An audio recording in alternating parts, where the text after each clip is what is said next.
Hi, I'm Mike Greenslade, Communications Officer for ShelterBox Australia, and I'm here today to show you through a few of our web-based resources. Now, the first and main one that we have is obviously our website. Hopefully, most of you are familiar with that. If not, you can just type in ShelterBox Australia into your search engine, and we should be the #1 site. If not, you can always type in the web address into your browser, www.shelterboxaustralia.com.au, and that'll bring you to our website. Now, the website is updated on a regular basis. The main part there in the middle is the news sliders, and here we show the latest news and deployments. And then down on the right hand side, you have the latest news. Also, a lot of the stories come through from the communications department in the UK. Others are done by ourselves here. So like this one, Odd Socks for ShelterBox is promoting our new fundraising initiative. And there's contact details down the bottom there. You can get hold of Caroline if you're interested in doing that. So we click back to the main page, and it's fairly self-explanatory. We go across the top. It'll tell you the history of ShelterBox. There's a page for people who want to get involved, either as an ambassadors and district reps like yourselves, or whether they want to be a volunteer fundraiser or SRT. There's a history of all the deployments that we've done, which is over 200 now in 90 plus countries. So there's a good archive. News will give you, again, an archive of all the news features that are featured on the news slider. Resources. These are downloadable resources for you to use in your fundraising. The donate page links up to eTapestry. There's also a donation form you can download there. The Youth Exchange project is something that we are hopefully going to be growing over the next few years, engaging with young people on Rotary Exchange programs. Contact form will go to the office, and Virginia at the office then forwards that to whoever can help out. Now, if you have a further look around the site, down here there's the number of boxes that we've deployed so far. These are all the other affiliates around the world, and if you click on any of those flags, it will take you to their website.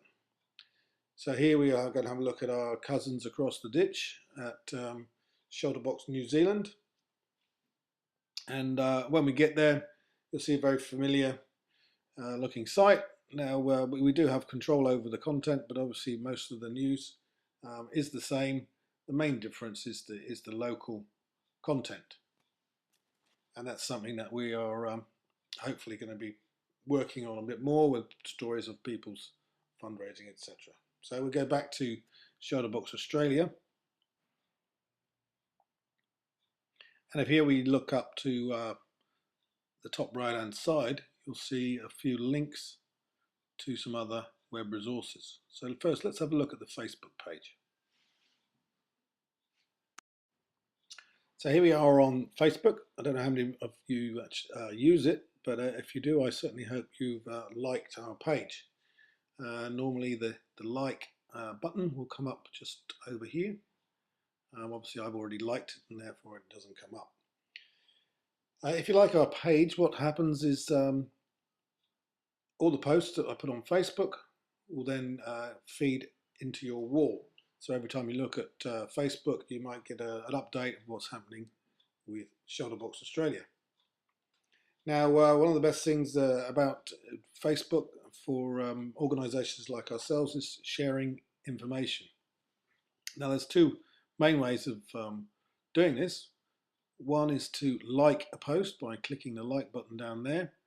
And what that means is your likes will show up on your friends' wall down the side on the right hand side, so you can see people's activities.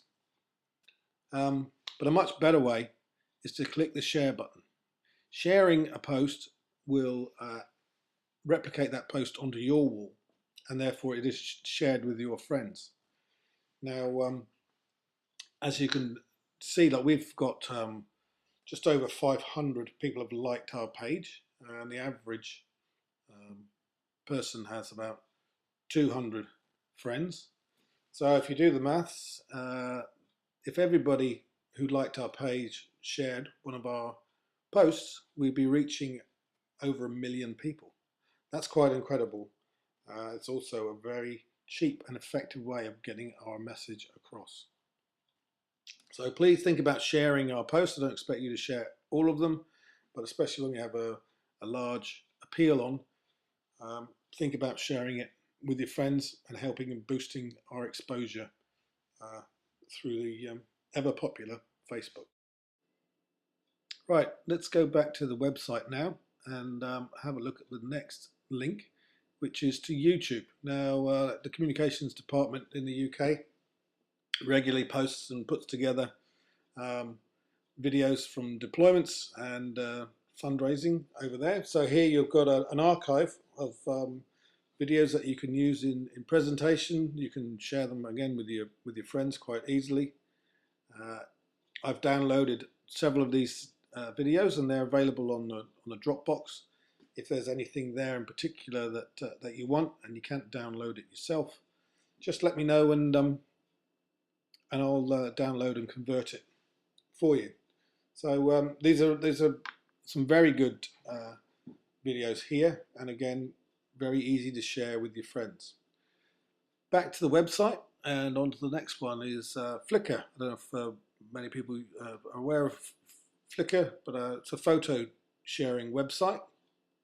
And again, the communications department in the UK has a gallery here of all our past deployments, plus fundraising and major events from around the world.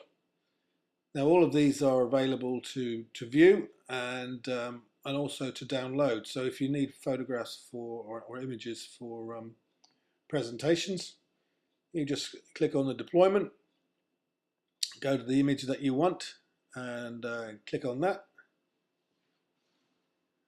Then you'll be look at the thing down here. Click that little icon. Will take you to the main storage place of that image, and this shows you all the different sizes that it's available in. And by clicking download this image, that'll download to your computer, and you can use it then in your presentations.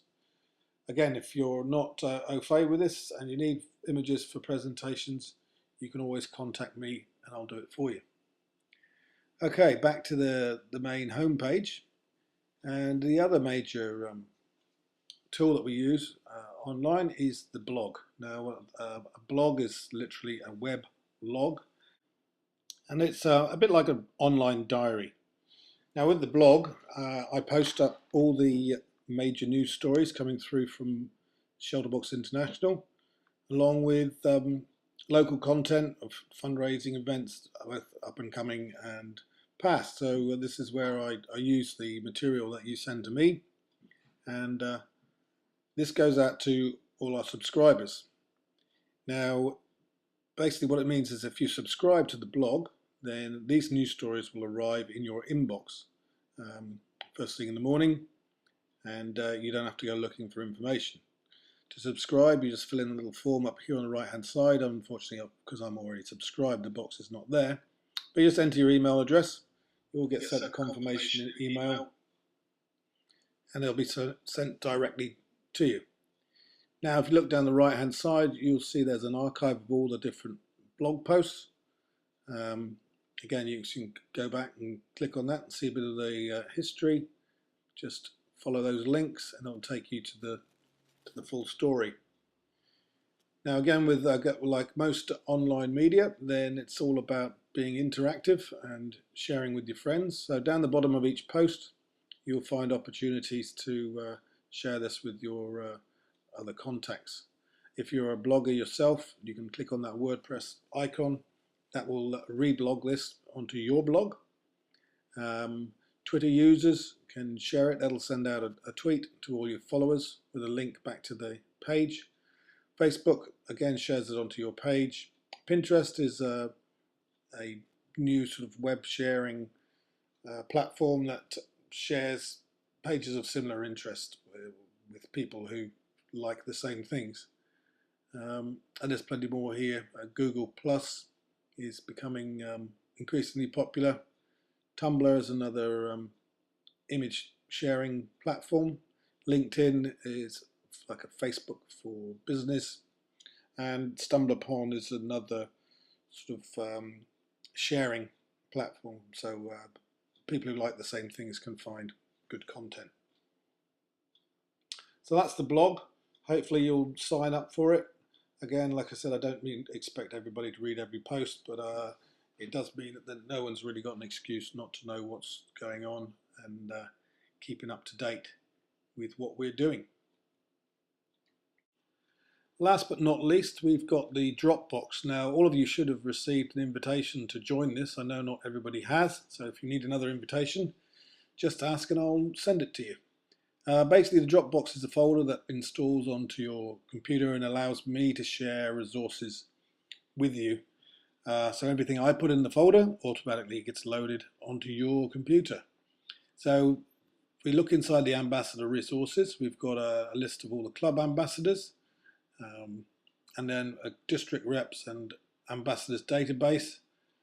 This is where I keep contact details for, well, all of us really. We've got directors, SRTs, district reps, and ambassadors with emails, telephone numbers, Rotary clubs if you're a Rotarian and your district.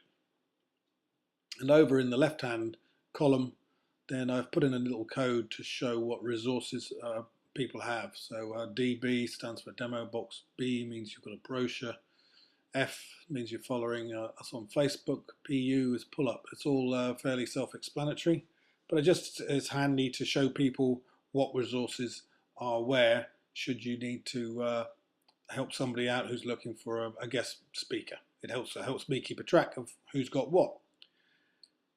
Next up, we've got Australian deployment images. I had several people asking for these, so this is the easiest way for me to share them. Again, if you want to use any of these, the best thing is to copy them and then paste them to your desktop. Please don't drag them to the desktop because then they actually come out of the folder. Alternatively, you can drag it straight to a thumb drive where it'll be copied. There's directory page layouts for people who want to put an advert in their local Rotary directory. In the documents folder, again, this is updated quite regularly. We've got the 10-man tent explained. Of course, we don't no longer call it the 10-man tent, so please, everybody, make sure you have read that document. And a lot of other really useful and interesting stuff with like posters. I can always do posters for you if you need something specific. There's a letterhead, donation forms, mailing list is again something that I want people to use, try and collect email addresses so we can expand our database. In the odd socks for ShelterBox, we've got proposals for businesses and schools, so hopefully everybody will get on board with that and help Carolyn out. PowerPoint presentations, I've recently updated this one, a new PowerPoint. Contains a couple of new videos and some slides of all the deployments we've done this year. Feel free to chop and change them, but don't change them on the Dropbox, do so on your desktop. You can take away what you don't want and put in your own content. And so if you do need anything specific, again, just ask me. The video files, these are all downloaded from YouTube, and again, great for use in presentations. You can, again, just copy them, paste them to your desktop, or drag them direct to your thumb drive. And again, if you would need any other videos that you want off YouTube, I'm more than happy to do that for you. So there we have an overview of all the web-based resources that are available to you. We've had a good look around the website. We've checked out the YouTube page, the Flickr site, our Facebook page, the blog, which I hope you'll all sign up for, and we've had a good look around the Ambassador Resources Dropbox. So please make good use of all these resources available, and don't hesitate to contact me if there's anything that you don't understand or if there's anything specific that you need, and I'll endeavour to help you out. You can contact me at mike.greenslade@shelterbox.org.au. Thanks very much.